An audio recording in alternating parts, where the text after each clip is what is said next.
السلام على من لا نبي بعد أما بعد فأعوذ بالله من الشيطان الرجيم بسم الله الرحمن الرحيم ولا تنازعوا فتفشلوا وتذهب ريحكم واصبروا إن الله مع الصابرين وقال الله تبارك وتعالى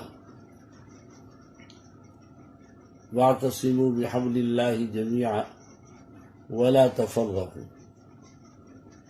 صدق اللہ العظیم۔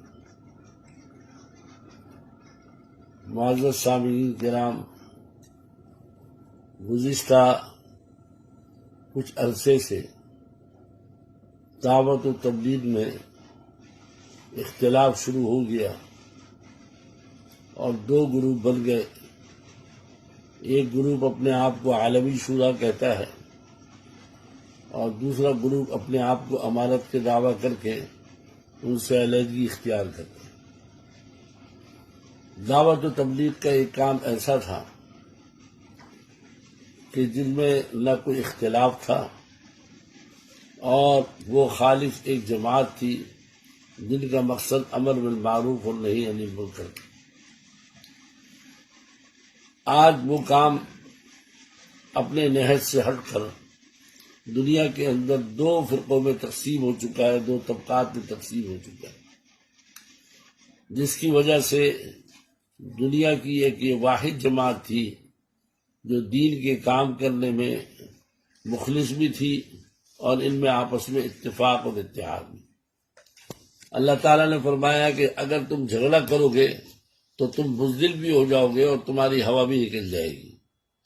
دوسری جگہ اللہ تعالیٰ فرماتا ہے کہ وَلَا تَفَرَّقُوا، آپس میں اختلاف پیدا نہ کرو۔ لہذا سب سے پہلی بات یہ ہے کہ دارالعلوم دیوبند یقیناً ہمارا بڑا ادارہ تھا اور ہے، لیکن ظاہر بات ہے کہ دارالعلوم دیوبند میں وہ اکابر علماء جو تھے وہ نہیں رہے۔ اب جو علماء ہیں وہ اس درجے کے نہیں ہیں، تو دارالعلوم دیوبند بھی فریق بن گیا، اور فریق بننے کے بعد انہوں نے بھی کسی ایک کا تعاون کیا، جس کی وجہ سے علماء میں بھی دو طبقے ہو گئے۔ کچھ علماء وہ ہیں جو دیوبند کی بات لے رہے ہیں، کچھ علماء وہ ہیں جو دیوبند کی بات نہیں لے رہے۔ لہذا دارالعلوم دیوبند کو چاہیے تھا کہ وہ اس طرح کے فتوے نہ دیتا، کیونکہ فتویٰ دینے کے اندر بہت ساری چیزوں پر غور کرنا ہوتا ہے۔ غور کیے بغیر وہ فتویٰ دیا گیا، جس کے نتائج جو ہے اس فتوے کے آنے کی وجہ سے اچھے نہیں ہوئے۔ لہذا دارالعلوم دیوبند کا جو ایک نام تھا، اس فتوے کی وجہ سے وہ نام کو بھی نقصان پہنچا ہے، جبکہ وہ ہمارے اکابر کی ایک بہت بڑی نشانی ہے۔ پھر دوسری بات یہ ہے کہ مولانا سعد صاحب کے متعلق جو اشکالات کیے گئے، ان کا وہ اشکالات کا رجوع کرنا تقریراً تحریراً ہر طرح آ چکا ہے کہ انہوں نے رجوع کر لیا ہے۔ جب رجوع کر لیا ہے تو اس کے بعد دارالعلوم دیوبند کو ان کا رجوع بھی شائع کرنا چاہیے تھا۔ یہ اخلاقی طور پر یہ ان کے لیے ضروری تھا، اور انہوں نے ان کا رجوع جو ہے وہ ابھی تک جو ہے اس پر فتویٰ نہیں دی۔ تیسری بات یہ ہے کہ اللہ تعالیٰ نے قرآن پاک میں فرمایا ہے نبی علیہ الصلوۃ والسلام کو وَشَاوِرْهُمْ فِي الْأَمْرِ، کہ آپ جو بھی کام کریں وہ مشورے سے کریں۔ تو نبی ایک امیر تھا اور امیر کو حکم دیا مشورے سے کریں، اور اسی طرح قرآن کی دوسری آیت میں وَأَمْرُهُمْ شُورَىٰ بَيْنَهُمْ، تمہارے درمیان جو بھی معاملات ہوں وہ شورا سے طے ہوں۔ یہ کہنا کہ شورا بغیر امیر کے ہوگی اور شورا ہر 2 دن اور 4 دن کے بعد جو ہے وہ فیصل کو تبدیل کرنے رہے گی، یہ بالکل شرعی اعتبار سے، قرآن و سنت کے اعتبار سے غلط ہے۔ اور اس طرح نظام بھی نہیں چل سکتا کہ ہر مہینے یا ہر 4-5 دن کے بعد فیصل تبدیل کیا جائے۔ اس کے نتائج جو ہے وہ خراب ہی ہوں گے، اور اس کے نتائج اچھے نہیں ہوں گے۔ لہذا ایسی صورت کے اندر جب اختلاف اتنا بڑھ گیا، فریقین ایک دوسرے کو برداشت نہیں کر رہے اور جھگڑے دنیا کے اندر بڑھ رہے ہیں، اصل مقصد مولانا الیاس رحمۃ اللہ علیہ کا دعوت و تبلیغ تھا، اس سے ہٹ کر وہ آپس کے اختلاف پر چلے گئے ہیں۔ جس مسجد میں جاتے ہیں وہ سوال کرتے ہیں کہ آپ کا کس سے تعلق ہے، تو اس لیے یہ واضح رہے کہ شورا کا وجود بغیر امیر کے کوئی حیثیت نہیں رکھتا، اور امیر جو ہے اس کو بھی چاہیے کہ وہ شورا کی بات کو مان کر چلے، شورا، لیکن یہ کہنا کہ مخصوص شورا کی بات کو مان کر چلے، یہ امیر کے لیے قید لگانا صحیح نہیں ہے۔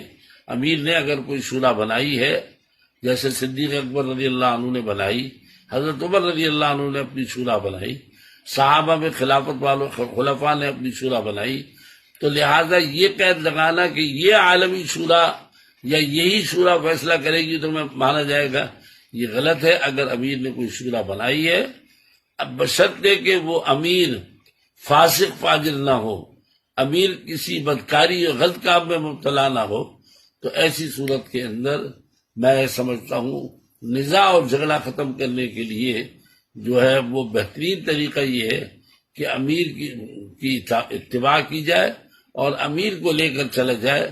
نبی اکرم صلی اللہ علیہ وسلم نے حضرت اسامہ رضی اللہ عنہ کو جب امیر بنایا، صحابہ نے اختلاف کیا کہ ان کو کیسے امیر بنا رہے ہیں، یہ تو ایک غلام کے بیٹے، ان پر دھبا ہے غلامیت کا۔ آپ نے فرمایا نہیں، میں نے امیر بنایا۔ تو امیر کے لیے یہ بھی ضروری نہیں ہے کہ وہ امیر جو ہے وہ بہت بڑا صاحب حیثیت ہو خاندانی اور شرافت کے اعتبار سے۔ لہذا ہم سمجھتے ہیں اس کے ختم ہونے کا جھگڑے کا واحد طریقہ یہی ہے کہ امیر کی اطاعت کو تسلیم کیا جائے، اور شورا کو بھی چاہیے کہ وہ یہ کہنا کہ جی شورا کو لیا جائے، امیر کو نہ لیا جائے۔ اسلام میں کہیں تصور نہیں ہے کہ شورا بغیر امیر کے چلے، اور یہ نقصان دہ بات ہے۔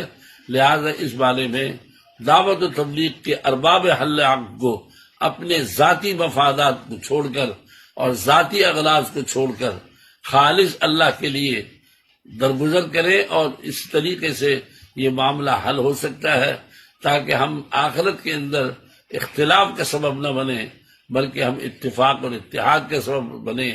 حضرت مولانا یوسف رحمۃ اللہ علیہ نے جو آخری تقریر کی ہے، اور اس تقریر کے اندر فرمایا تھا امت بنو، امت بننے کا مطلب یہی تھا کہ اجتماعیت پر آ جاؤ، اختلاف ختم کرو، یہ ان کی آخری تقریر تھی۔ ہمیں چاہیے کہ ان کی وہی تقریر کو اگر ہم دوبارہ پڑھ لیں تو یہی کافی ہوگا۔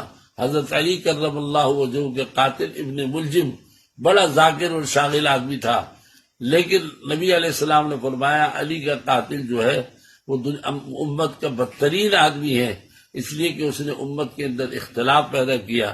عذراء کرم میں درخواست کروں گا اللہ کے واسطے یہ اپنے اختلافات کو ختم کریں اور کسی نہ کسی انداز کے اندر اتحاد پیدا کریں، ورنہ ہم سبب بن جائیں گے دنیا میں اختلافات کا، جو ہمارے لیے نقصان دہ ہوگا۔ وآخر دعوانا الحمدللہ رب العالمین۔